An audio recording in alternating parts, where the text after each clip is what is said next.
Now, when it comes to killing in Jason's woods, Jason will come to you. Friday the 13th, Part 3 in 3D.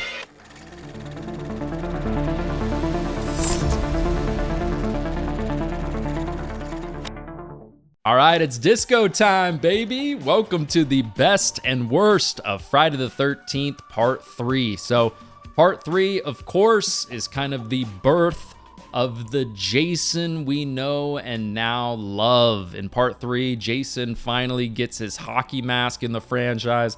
So, at least the look of Jason is essentially born in this movie. And this movie, Part 3, picks up literally just minutes after Part 2.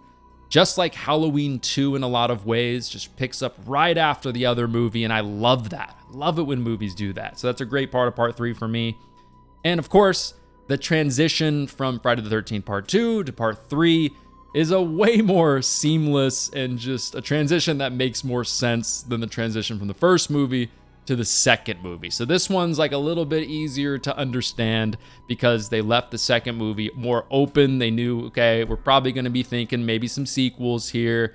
Let's leave this open. Let's make sure Jason's, still doing his thing. He's still available and whatnot. So, yep. So, and also even Steve Miner, the director from the second movie, is coming back for the third movie. So there's even more continuity there for sure. So actually there's a couple original storylines for the third movie that didn't end up happening, and most of them center around Ginny, the final girl from the second movie, who of course survives the second movie. One of them, the original storyline, one of the ideas was supposed to just basically focus on this post-traumatic Ginny. She's learning self-defense, she goes to college, and essentially what happens is she finds Paul's corpse in her dorm. We don't know what really happened to Paul after the second movie. Still one of the biggest questions in the franchise. But she finds Paul's corpse in her dorm, and then she's pissed, and she's like, all right, I'm coming for you, Jason. And she basically prepares to track down Jason Voorhees and face him in kind of a final confrontation, essentially. But yeah, this concept specifically, this one and the next one I'm going to talk about, were essentially abandoned after Amy Steele declined to reprise her role as Ginny. So the other one was in one of the earlier drafts for Part 3 was it was going to have Ginny being sent to a psychiatric hospital, because of everything that happened in the second movie. And then as she's kind of confined there, very similar to Laurie Strode in Halloween 2, she eventually finds out that Jason survived from his wounds, and he tracks her down at the hospital and just starts murdering the staff in order to get to her. So he's kind of like focused on Ginny to avenge his mother now, which is kind of a little bit weird because Jason is kind of supposed to be a little bit motiveless, other than the fact that he's avenging his mother. He's not actually necessarily going after specific people. It's kind of the Jason we have come to know. But this one, he was going to have more of a specific motive to go after Ginny. I mean, I love Halloween too. Like, anytime you're incorporating like hospitals and things like that in horror movies, I love that aspect. So, I mean, I would have eaten it up. Is it the greatest idea in the world, especially around this time period? I don't know if that script was drafted before or after Halloween 2. I'm not sure. I think after in this time. Yeah, I think it was after, but a little bit repetitive there, but still, I mean, shit. Seeing Jason going around a hospital, slaughtering people, and then having a big showdown with Ginny, and also just having Ginny come back, like that would have been pretty damn cool. But yeah, those are some early drafts there. So, and ultimately, in interviews and things that I've seen, Amy Steele has said that she regrets not doing the role. She was kind of expecting to do more with her career, thought she was going to be really busy, turned down the role. And in the end, she has openly said, I wish I would have taken it and just had fun with it. It would have been a great time and memorable. And of course, I mean, Jesus, like having Ginny come back for a second movie, how different would have this franchise could have been?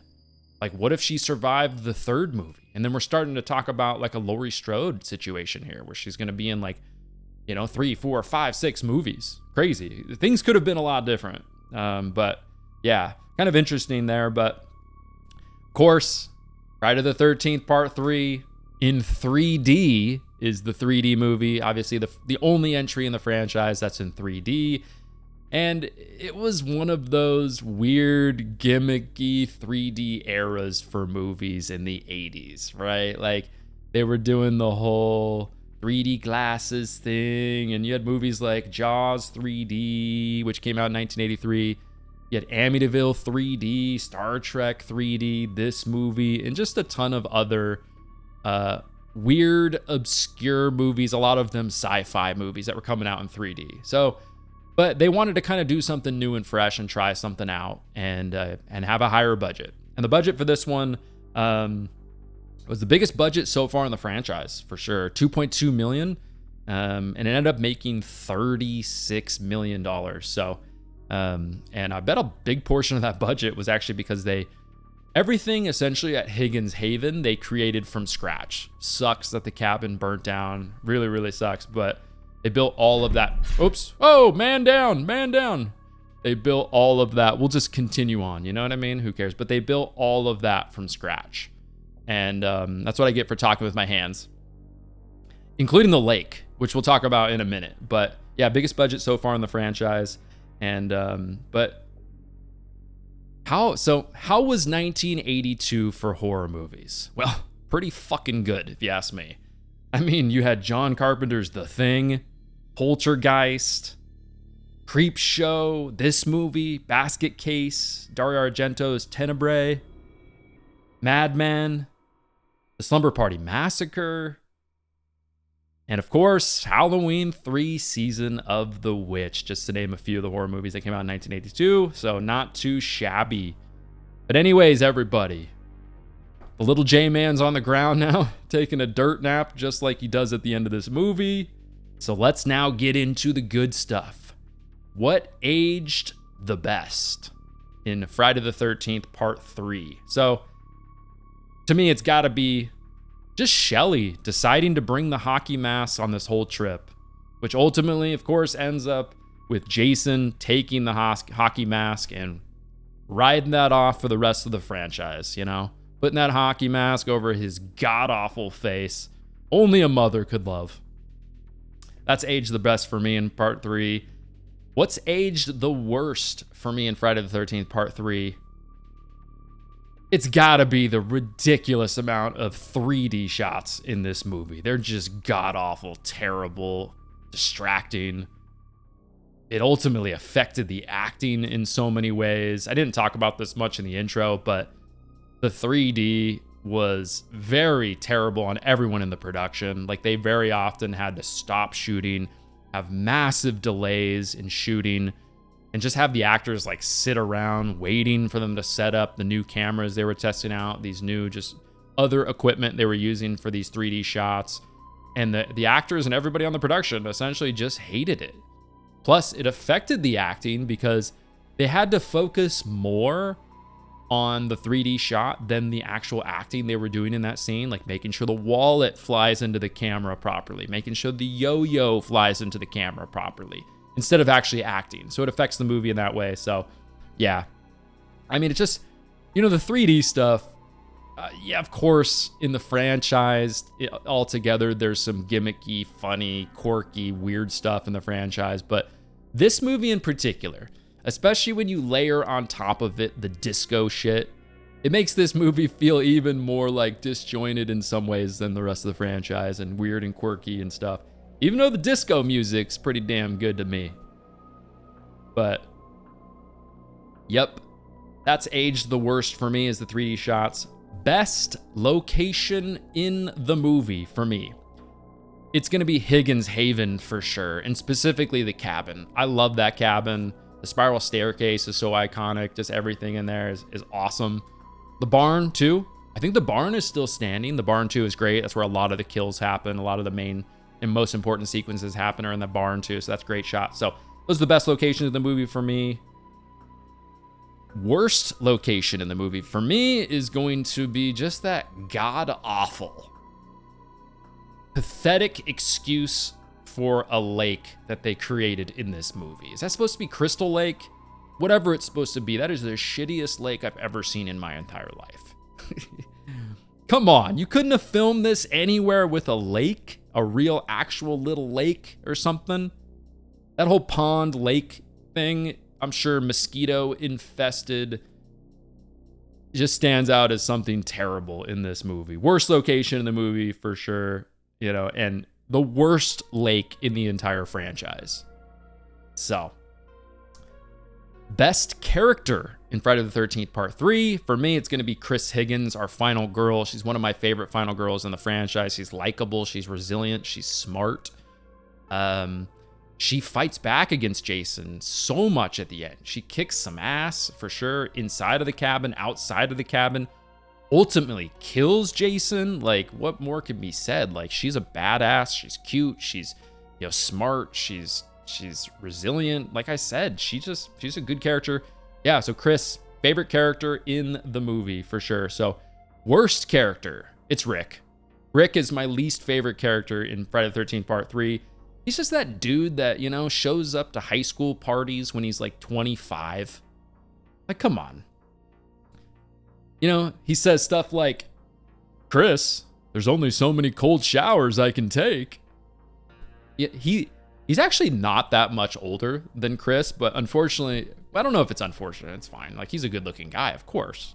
But he looks, I think he's only a few years older in real life than Chris's actress, but the dude looks like he's 45 in this movie, right? I mean, damn. But worst character, Rick.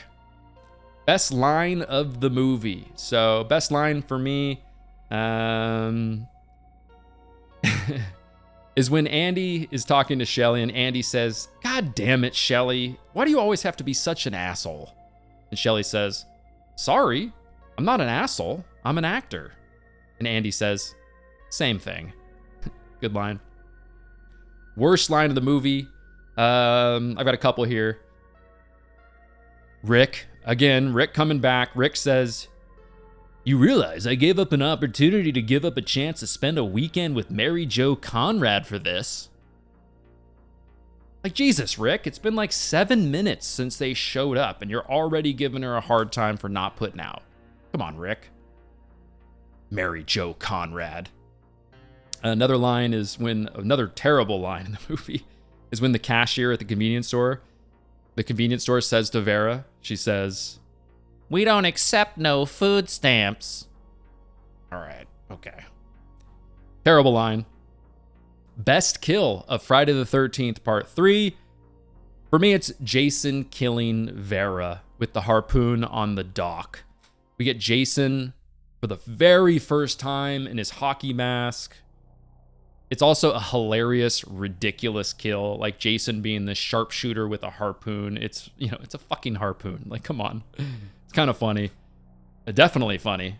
And then, of course, it's all topped off with Jason just casually walking away after the kill. You know, just kind of like, well, I guess on to the next one. You know? It's good. And another good one is, I mean, I love Rick's head crush. It's so bad that it's good. It's another fun one. So that's the best kill for me, is Vera's. Worst kill of Friday the 13th Part 3. I thought about going with Chuck's death here, but I decided not to with Chuck's death because we get that really cool shot of Jason when he flips on the light, Jason towering over him. I think that's a really cool shot. So, but for me, worst kill of the movie is going to be Shelly's throat slit. You don't get to see it happen. You just see the aftermath of it. Shelly just like gasping for breath. They don't believe him, of course, and Shelly dies. So Shelly's throat slit. Worst kill of the movie for me. Best moment of Friday the 13th Part 3. I actually love the entire sequence. I'm going to mention a couple here. I actually love the entire sequence in the beginning at the Crystal Lake little 7-Eleven. It reminds me of the old people in Halloween 2. You know, they're watching the news. They're seeing what just happened. They're glued, or at least the woman is glued to it. She's watching it with her hair curlers in. She's like, oh, holy shit. You know, there's just something so damn creepy about watching your local news and hearing about like breaking news. A serial killer just went on a killing spree in your neighborhood, essentially. And the fact that they could show up at any moment on your door because they're still on the loose. There's just something so creepy about that. I love it in Halloween 2, and I love it in this movie. But really the best moment for me, and the second one I'm going to mention here, is just the whole sequence, the whole chase sequence with Chris and Jason at the end. You know, Chris does a really good job fighting him off in the cabin. She's beating some ass. We get some great shots of Jason. She jumps out of the window. And then, you know, at the end, like I already mentioned earlier, I mean, she straight up kills Jason. Just shoves the axe into his head. Of course, gives us the famous, you know, the now famous little cut in Jason's mask with the blood. We see that, of course, in part 4 that continues on. But yeah, that whole moment, that whole chase sequence with Chris and Jason at the end, great moment in the movie. But worst moment in Friday the 13th, part 3. Couple things here. Just, I mentioned this in part 2, but that stupid ass, long, drawn out flashback. Give us a flashback. Make it quick. Make it concise. Come on. We didn't come here to watch part 2. We came to watch part 3. Like I've already said before, I get it though. I know people who haven't seen part 2, you give them a little taste of what's going on. Or people who forgot, give them a little reminder. That's fine, but come on. It's too long, it's too drawn out. I don't like it. But also, watching Andy play with the yo-yo for what seems like an hour, that's a dumb moment. That doesn't, you know, it doesn't go over too well with me. I also think the jump scare at the end of this movie is terrible. It is terrible. Pamela Voorhees looks terrible. The way they score the jump scare with the music when it hits, it doesn't hit right. Like it seems like it's off. The music is not good. Obviously, it's a direct ripoff from the first movie. And yeah, you could say that about the jump scare at the end of the second movie, but at least the jump scare at the end of the second movie, you get a great looking Jason underneath the mask, and it's actually in a somewhat different setting. He's jumping through a window. This is literally just a copy of the first movie. You're just replacing Jason with Pamela. And like I said, I don't think Pamela even looks good at all. So yeah, the jump scare at the end of this movie is terrible. Not good at all. But anyways, everybody, that is the best and worst of Friday the 13th, part 3. If you want more content from me right now, go ahead and check out one of these videos next to me. Overall, part 3, it's one of those movies that's towards the back half of the franchise for me. It's not my least favorite in the franchise, but other than Chris Higgins and other than Jason getting his mask, you know, there's nothing in particular in this movie that's great to me when you compare it to the rest of the franchise. It's not my favorite Jason. Not really my favorite final girl. I have a whole ranking on that if you want to check that out. Not really my favorite setting. Not at all my favorite setting, actually. I mean, I like the cabin. That's fun, but the rest of it's pretty shitty. The characters in general, definitely not my favorite characters as a whole. It's just, you know, yeah, it's probably towards that back half of the franchise for me. A movie I'll still watch, but not one of those movies in the franchise that I really go back and put on a lot, you know, in the old box set here. So anyways, yep, that is the best and worst of Friday the 13th, part 3. Make sure you subscribe. Stay safe out there, everybody, and I will talk to you in the next one.